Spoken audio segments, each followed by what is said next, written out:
Did Israel just kill one of the top leaders of Hamas? Check out this clip over here with Chris Cuomo talking to John Spencer out of West Point for his take on everything that's going on with this particular attack. So we'll watch it together and then talk about it. But first, hit that subscribe button over there in the corner. We'd love to stay in touch. Check this out. That Israel launched a bunch of bunker buster bombs on a hospital in Gaza today. Now, on social media, the explanation is because they wanted to kill as many people in a hospital as they could. But the actual reason that we're told is that a bunker buster is something that destroys construction deep below the ground, okay? And America was at the forefront of the development of those types of munitions. And they were going after one of the major heads of Hamas, a guy named Sinwar. All right, now I want to bring in John Spencer, my ultimate go-to guy when it comes to urban warfare. He the chair at West Point, the best of the best. It's good to see you as always, brother. Here are my questions. Why him? Why now? What happens if they got him? What happens if they didn't? Go. So why him? He's the number 3, right? So the only other persons higher than him was Yahya Sinwar, the commander of all forces, and Muhammad Def, the commander of basically the military. This guy was the head of the Nukba forces training and development. He was the chief architect of this 400-mile tunnel network. And lo and behold, he's found in a tunnel. And to be clear, this was a tunnel that led into a hospital. You can see online as well the big hole. A bunker buster drills down into the ground, literally drilling down to reach that bunker or that tunnel that's underneath that ground right there where you see.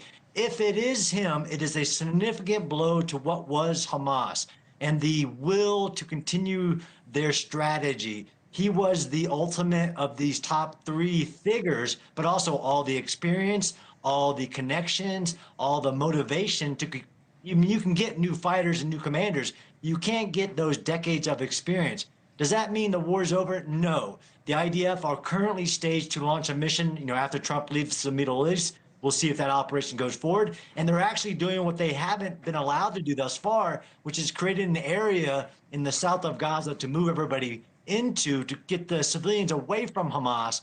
But if this guy was really killed, and we won't know yet, then it's a significant blow to the will of that top echelon of Hamas to continue to fight.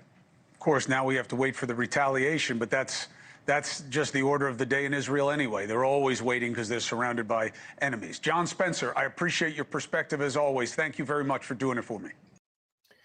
Just FYI, John Spencer is out of West Point. He's probably the world's greatest authority when it comes to urban warfare. And contrary to what you might see on social media, he has said repeatedly and written articles and discussed on the news on repeated circumstances throughout the war that Israel was doing everything humanly possible, not only fulfilling what the laws and rules of war are, but engaging in one of the most careful urban warfare scenarios in the history of the world, with the civilian to combatant ratio extraordinarily low, much lower than you would imagine. Again, these things are blown out of proportion when it comes to the way that it's portrayed on social media or in other mainstream news outlets, but he is the expert, and he has been in defense of Israel throughout the entire war as it happens. And also regarding the whole bombing a hospital,